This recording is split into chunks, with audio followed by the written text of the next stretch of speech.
It happened in January of 2020, when I was 18. Over winter break, I had signed up for DoorDash. A few of my friends were doing it too, and even though I didn't really need the money, I was still in high school and living with my parents. It gave me something to do. Besides, a couple of $100 a week was a nice bonus. My first few nights went smoothly, and after completing my first 3 or 4 orders, I quickly got the hang of it. From there, it became just a repetitive work cycle. But as time passed, I started working more, becoming excited about making money for the first time. I wanted to earn as much as possible. My friends were doing the same, and they had mentioned that on days with bad weather, you usually made more money. So, when snow started falling heavily one night, I decided to head out and get in a few deliveries. I figured it would be a good chance to make some extra cash. For the first hour, I was FaceTiming one of my friends while driving around, but he stopped and headed home around 8 p.m. It was a Saturday, so I could stay out as late as I wanted. By 10 o'clock, I was feeling a little bored. I decided to take up one more order. I grabbed the bag and drove to the neighborhood. It was an average suburban area, nothing special. The snow had completely covered the ground, making driving difficult and the house numbers even harder to read. Slowly, I made my way down the street, inching along, until I finally found the right address.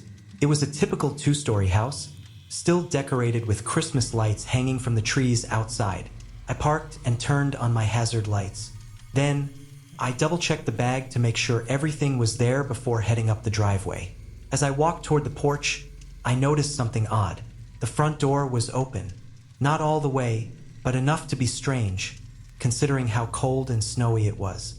At first, I figured maybe the homeowner had left it open so I could bring the food inside rather than leave it out in the snow. I stepped closer to the door, and without thinking, I gave it a gentle push to open it a bit wider. I slid the bag inside, then pulled out my phone to take a picture of the delivery confirmation. That's when I heard it. A woman's voice, loud and clear, came from the other side of the house.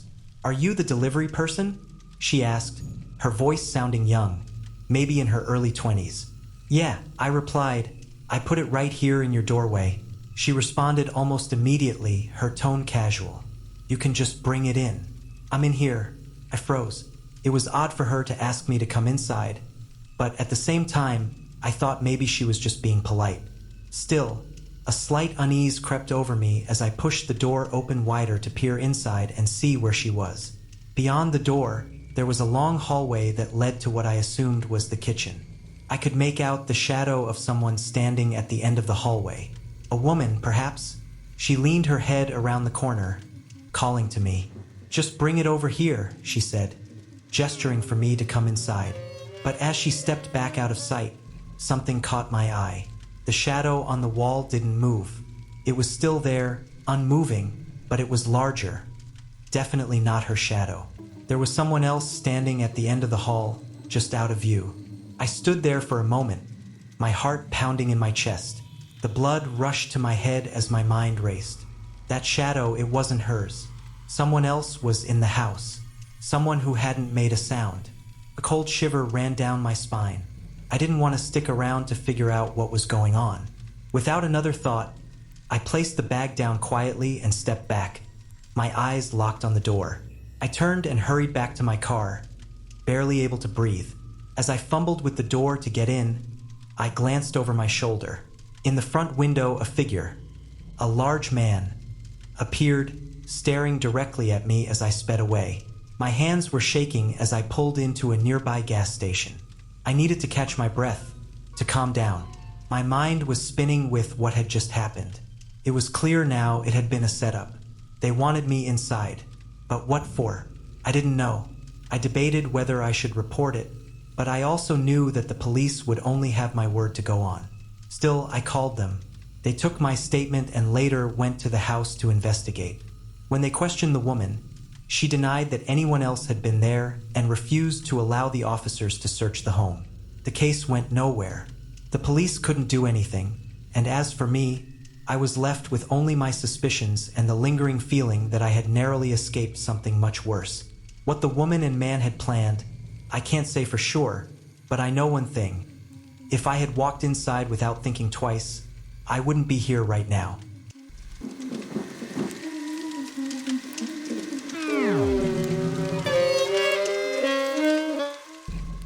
It was early December, and I was at home, spending my day off inside by the fireplace.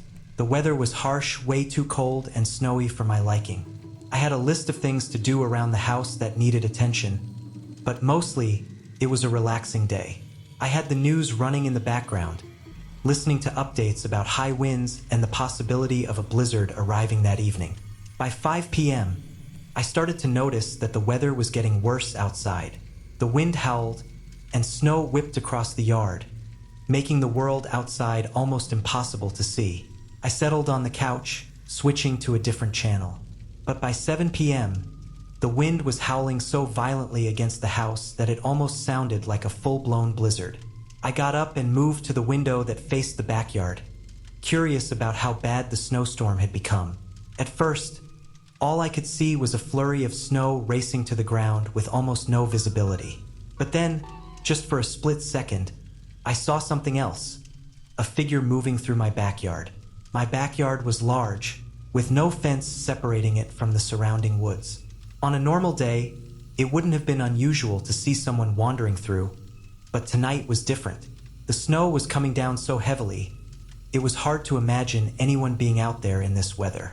But there they were, walking at a regular pace, heading toward the end of the yard before the storm and darkness took over, obscuring my view of them completely.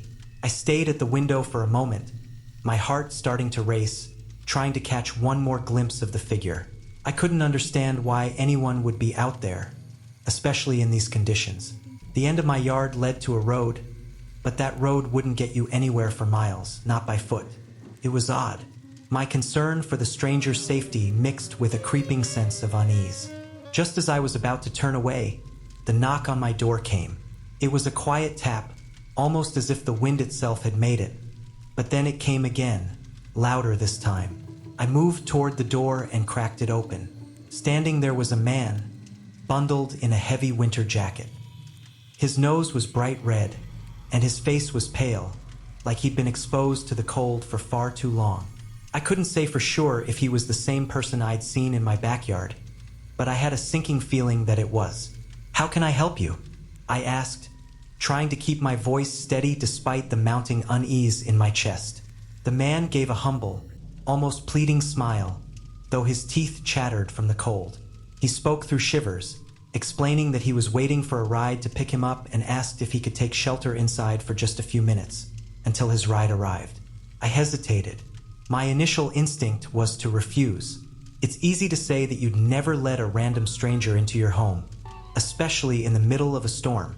But as I stood there, I couldn't ignore how pitiful he looked, how desperate. His pale face, the frost covering his clothing. It was clear that he was freezing. I thought for a moment, then made my decision. "You can wait on the porch," I told him, offering the shelter of the overhang that blocked the snow. "I can give you an old jacket of mine if you need it." The man didn't seem happy about the arrangement, but he nodded and moved aside, sitting on the chair I kept out on the porch. I closed the door behind me, locking it securely, then went upstairs to grab the jacket. The jacket was old, way too big for me, and in terrible condition, but it was something. I walked downstairs, about to open the door and hand it to him, when something stopped me. I don't know what it was, some sixth sense, some instinct, but I hesitated just before unlocking the door. My hand lingered on the handle, and for some reason, I felt a chill run down my spine. I leaned over and peeked through the peephole. To my horror, the man was standing right up against the door, his hand on the handle, as though he was preparing to open it himself as soon as I unlocked it. My blood ran cold, my heart rate spiked, and in that moment, I could feel my whole body tense with panic. I took a step back from the door, trying to steady my breathing, and quietly pulled my phone from my pocket. My hands shook as I dialed 911, whispering into the phone, barely able to keep my voice from shaking. I knew I had to stay quiet, stay still, and not make a sound. The phone operator confirmed they were on their way, but the seconds stretched into what felt like an eternity. I waited, heart hammering in my chest, staring at the door, knowing that someone who was not the man I thought he was waiting on the other side. The darkness beyond the door seemed to press in on me as I took slow, measured breaths. Once the dispatcher assured me that the police were en route, I quietly crept back over to the door, trying to peer through the peephole again. This time, there was nothing. The man was gone. Not on the porch. Not in my front yard. Nowhere. It was as if he had vanished into thin air.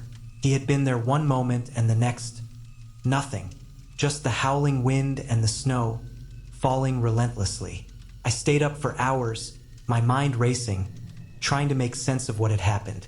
The police arrived later that night, but they found nothing. No sign of the man, no trace of his presence, not even a footprint in the snow leading away from my door. They checked the area, but nothing else seemed out of the ordinary. It was as if the man had never existed at all. But I couldn't shake the feeling that something was off. What would have happened if I had opened the door? What was his real purpose? Why had he been standing right at the door, waiting for me to unlock it? I don't know what he wanted, or why he came to my house.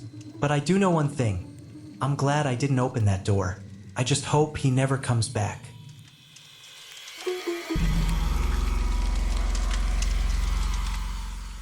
For the past couple of years, I've worked for Uber Eats during winter break. College lets out for an entire month, and Uber Eats is the easiest work to do without having to go through job interviews or deal with the stress of finding something new.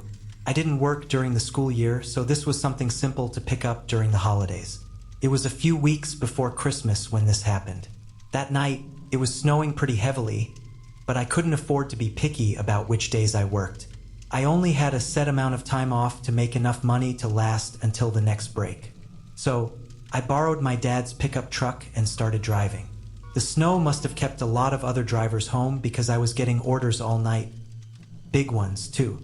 The kind that pay well. I worked for probably 3 hours, driving through the snow, delivering food, when I got an order to pick up from a drive-through place. The house was about 20 minutes away, but the tip was great, and everything else seemed fine. There honestly wasn't anything unusual or off about the order. It was just like any other. I picked it up, and off I went, heading to the address. From a quick glance at the map, it seemed like the house was in a pretty nice neighborhood on the other side of the county.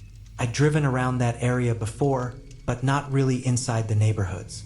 By this time, it was already 11 p.m., and the snow had started to stack up on the roads.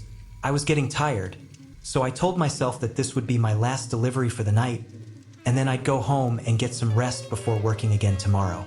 As I made my way into the neighborhood, I noticed the houses were massive, each sitting on large plots of land.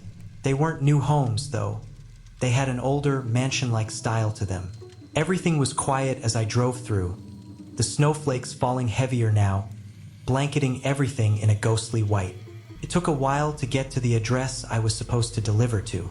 The driveway was covered in at least a foot of snow, so I parked on the road and got out of the truck, snow crunching beneath my boots. As I walked up the driveway, snow gathered on my pants and shoes. I noticed there were no lights on inside the house, and a piece of paper was taped to the front door. I stepped closer to take a better look at the paper. The top of it said "Notice" in bold red letters. It appeared to be something issued by the county, but before I could read any further, I heard footsteps crunching in the snow behind me. I turned around and saw a man approaching me from around the side of the garage. He had a short buzz cut and was wearing a dirty jacket, clearly not dressed for the snow. "Just dropping off your order," I said, trying to break the silence, but the man didn't respond. He kept walking toward me, his eyes cold and tired. As he got closer, I could feel something was off. It was a gut feeling, one I couldn't quite explain. When he reached me, he stood right on the path to the driveway. He just stared at me for a moment, his hand stretched out for the bag. I handed it to him, but he didn't move. He was standing there, blocking the way, not heading inside as I had expected. "Have a good night, sir," I said, stepping aside and trying to walk past him. But the man didn't budge. Instead, he suddenly turned around, and out of the corner of my eye, I saw him swing his arm out, as if trying to grab me. My heart skipped a beat. I stumbled back, barely avoiding his grasp. The man's eyes were wide, and his voice was harsh as he called after me. "Come with me," he demanded, his hand reaching toward me. I froze for a second, then instinctively turned and ran, my boots slipping in the thick snow. The man started following me, his steps heavy in the snow, shouting at me to stop running. My heart pounded in my chest as I glanced back. He was still chasing me, getting closer with every step. I didn't stop. I ran faster, my legs burning, until I finally reached my truck. I fumbled with the door, panic rising in my chest, but I managed to get in and slam the door shut. I quickly started the engine and backed out of the driveway, glancing in my rearview mirror. The man was standing in the driveway, watching me as I drove away. His face was unreadable, his figure swallowed by the snowstorm, but his stare was intense. I couldn't shake the feeling that he was waiting for me to stop, to make some mistake. Once I was out of the neighborhood and back on the main road, I pulled over and called the police. I explained what had happened, and they assured me they would send someone to investigate. Later that night, the police called back. They told me that the house I had delivered to wasn't currently owned by anyone.